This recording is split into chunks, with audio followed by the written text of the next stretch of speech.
Donc, clairement, plusieurs questions se posent, entre autres sur la limite que peut franchir ou non le directeur de scrutin dans un tel scénario.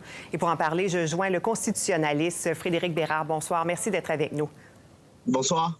On a entendu Bruce Charles se contredire plus d'une fois dans la dernière semaine. Bon, si on remonte à jeudi, il a d'abord dit que la loi électorale ne lui permettait pas de reporter les élections pour ensuite le faire quelques heures plus tard. Il a dit que dans son compréhension, un vote en personne devait avoir lieu, peu importe. On en est maintenant à un vote postal. Est-ce qu'il avait le pouvoir, il a le pouvoir de prendre toutes les décisions qui ont été prises? Bien, en fait, la loi électorale, c'est quand même davantage flexible qu'on peut penser, particulièrement lorsqu'on vit une période excessivement difficile comme celle de la pandémie actuellement.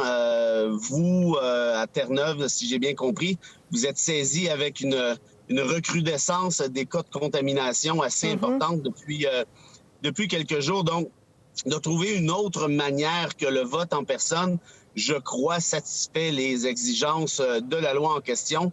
Et si tel n'était pas le cas en ce qui a trait à la lettre, au moins en rapport à l'esprit, je crois qu'un tribunal, là, si jamais la question lui était posée, accorderait une certaine souplesse dans l'interprétation compte tenu de la situation actuelle. Parce que selon ce que vous voyez présentement, est-ce qu'on peut s'attendre à ce que les résultats du scrutin soient contestés? Bien là, évidemment, on a fait notre part avec Donald Trump en novembre. J'espère que c'est pas Terre-Neuve qui va nous repartir une autre vague de contestation, mais si tel était le cas, probablement que leur revendication serait déjà plus importante et sérieuse, voire crédible que celle de Trump.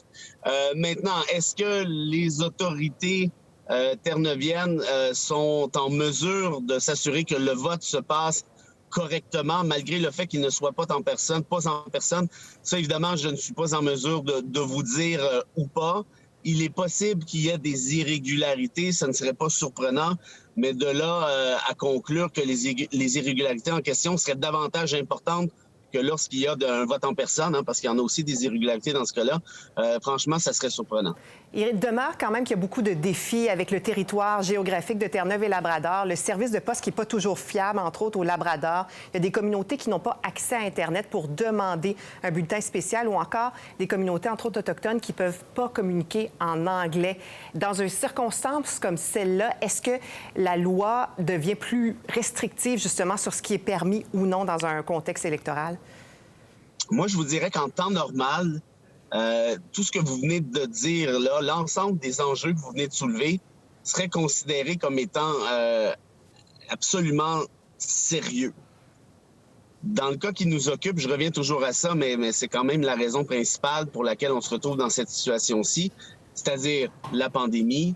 Si jamais un tribunal avait à déterminer ce qu'il en était, il arriverait probablement à la conclusion que, évidemment, que ce n'est pas idéal, évidemment qu'il y a peut-être des irrégularités à gauche, à droite, peut-être que les Autochtones en question ont été discriminés dans l'exercice de leur droit de vote, un droit qui est d'ailleurs protégé par la Charte canadienne des droits et libertés.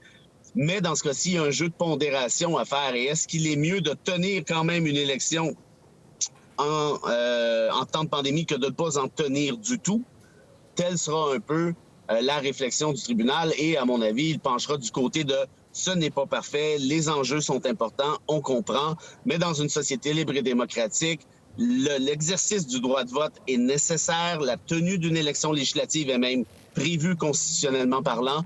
Donc, au-delà des problèmes créés, je suis d'avis, moi, tribunal, là, que cette élection devait avoir lieu et je ne pense pas qu'elle doit être annulée. Tout ceci, ce que je vous dis là, évidemment, c'est sous réserve de la gravité des irrégularités qui pourraient être commises le cas échéant. Frédéric Bérard, merci beaucoup d'avoir été avec nous ce soir. Merci beaucoup. Au revoir. Au plaisir. Au revoir.